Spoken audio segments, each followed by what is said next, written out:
Hey guys, I'm so glad to be here with you for this awesome series that we're starting about the parables of Jesus. Now, you may be saying to yourself, what in the world is a parable? That is kind of a weird word.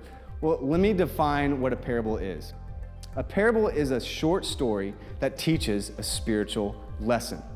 Now guys, Jesus taught in parables because the pictures those stories brought to mind helped the people have a clear understanding of what Jesus was actually teaching about. Now guys, I want to try something here. Each week, we're going to have a special word of the week. And whenever I say that word, I want you all to yell it back at me as loud as you possibly can. Now, the word for this week is believe. Let's give it a try. Now, God's word is available to everyone, but not all who hear believe. All right, guys, nice. Well done. Now, to believe in something is to accept it's true. We have a choice of what we do with God's word. Now, let's have a look at a Bible story for our first lesson. Now, the parable of the sower is all about a farmer and some seeds. We've all seen plants and trees and fields and crops, or at least you've seen pictures of them, right? Well, in this story, Jesus describes the farmer's seeds being thrown into different types of soil. These seeds each fare differently, depending on the type of soil that they're in.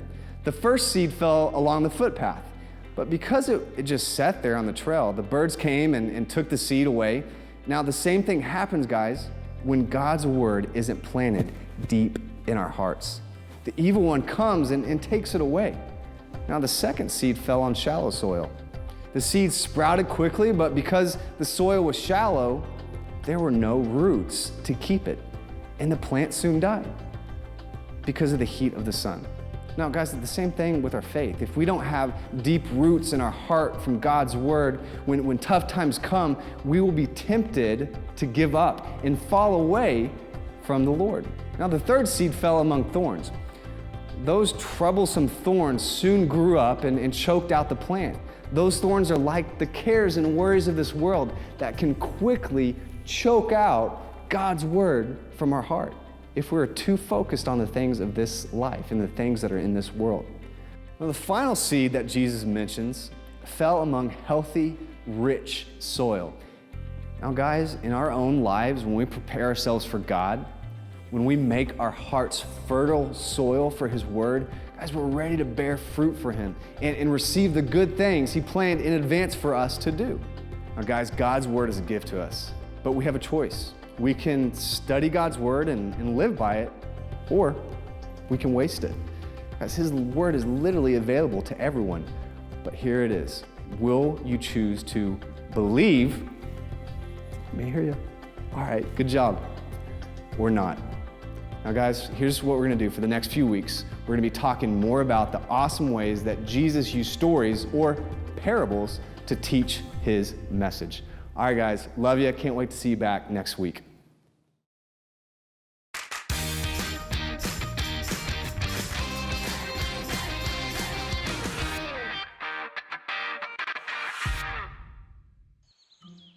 Hi there, my name is Morgan, and that clubhouse you see there, that's the official meeting place of the Tellers Club.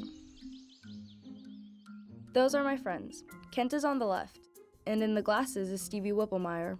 We call him Whip. And I'll do this here, and that there, and that's the Game Boys. The Tellers Club meets for one purpose, to tell stories that change the world. It's pretty official. We have an oath, which you'll hear in a minute. You guys know the rules. Losers get snacks. Slapbacks, no snacks. Aw, man. King's Court. Oh, you can't call it King's Court after a slapbacks. Yes, you can. No, you can't. Come on, guys. I got snacks like the last 1,000 times. Exactly. You have more practice. Wait, but let's first do our oath so we can get started while you're gone. I guess you can say I'm the leader of the group. By pain or gain or excessive eye strain, in speeding red wagons or on the backs of fire-breathing dragons, I agree to uphold the Tellers Club code to tell stories that will change the world. We are the Tellers Club. Oh, and grab some cold drinks too. Trap slap. Aw, man.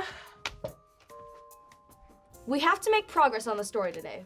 We only have 3 days before they stop taking entries, and if Mickey Miners wins the Harborville short story contest one more time, I'm gonna pick up this treehouse and throw it to the moon. Okay.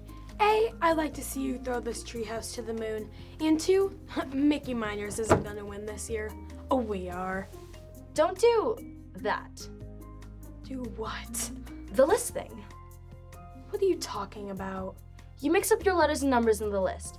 You say A, blah, blah, blah, and 2, blah, blah, blah. Pick one or the other, but don't switch them in the middle. You know you're little nuts, right? Perhaps. Okay, where'd we leave off last week? A girl and 2 boys are playing cards in the royal dining hall of their treehouse when suddenly... Suddenly what? That's where we left off. Oh, okay. This is good. Although I feel like we need something there after the suddenly. Whoa! Oh. Go. What did I miss? More than this, you. Haha, Clark Kent? That's not even an insult. Yes, it is. You just called me Superman. Whatever. Just a heads up. Whip is obsessed with sci-fi stories. Suddenly, there's a bright flash of light. The gang crowds around the window just in time to see a large metal spear. As it descends from the clouds. No aliens. What do you mean, no aliens? Guys, let's focus on the reason why we're telling this story to begin with.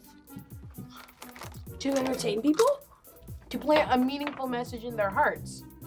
To beat Mickey Miners. But didn't our oath say to tell stories that change the world? Yes, and do that too. The kinds of stories that change the world deliver a message, like Jesus did with the parables. What is a parable? A parable is a story that delivers a moral message, just like Jesus' parable of the sower. A sower? Oh, not that kind of sower. The sower Jesus was talking about was a person who scattered seeds in order to grow crops. Interesting. Tell me more about this Sower character. Okay, so there was a man who went out and sowed seeds. As he threw out the seeds, some of them landed on hard soil, some on shallow soil, and some on thorny soil. None of these produced a lasting crop, but the seeds that fell on good soil took root and produced many crops. Don't you see? The seed was the same in all of the examples. What's different was his soil. Which tells us what? The seed was God's word that spread around, and the different soils represented the condition of people's hearts. God's word takes root, and it changes the lives of those whose hearts are open and willing to hear his message. Jesus was cautioning people to examine their willingness to believe in the one that God sent. The sower and the seeds. That's good. Let's just say I was listening to you, Whip, which I wasn't. Let's say somebody had a hard heart, but deep down they really want to be in good soil. That's just it. If a person has a genuine desire to hear Christ's message, they will get it. Even if it doesn't make sense at first, when the timing is right, his words will come alive in their mind and change their life forever. You might be onto something with this whole parable thing. 3 days.